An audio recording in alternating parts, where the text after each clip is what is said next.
সিঁড়ির দিকে টর্চের আলো ফেলতেই রাফি আর নীলের বুক কেঁপে উঠল। সেখানে একজন মানুষ দাঁড়িয়েছিল, কিন্তু কয়েক সেকেন্ড পরই লোকটা অদৃশ্য হয়ে গেল। আমি ভুল দেখছি না তো? কাঁপা গলায় বলল নীল। রাফি কিছু না বলে ধীরে ধীরে সিঁড়ি বেয়ে উপরে উঠতে লাগলো। ওপরে গিয়ে তারা একটি বন্ধ ঘর দেখতে পেল। দরজার ওপর ধুলোমাখা অক্ষরে লেখা প্রবেশ নিষেধ। দরজাটা ঠেলে খুলতেই একটা ঠান্ডা বাতাস তাদের গায়ে এসে লাগলো।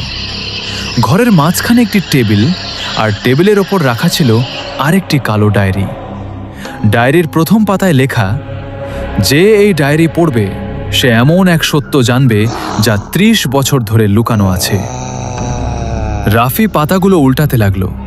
হঠাৎ একটি পুরনো ছবি মাটিতে পড়ে গেল। ছবিতে দেখা গেল রাফির দাদু, আর তার পাশে দাঁড়িয়ে আছে এক অচেনা লোক। ছবির পেছনে লেখা, রহস্যের চাবি পুরনো বটগাছের নিচে।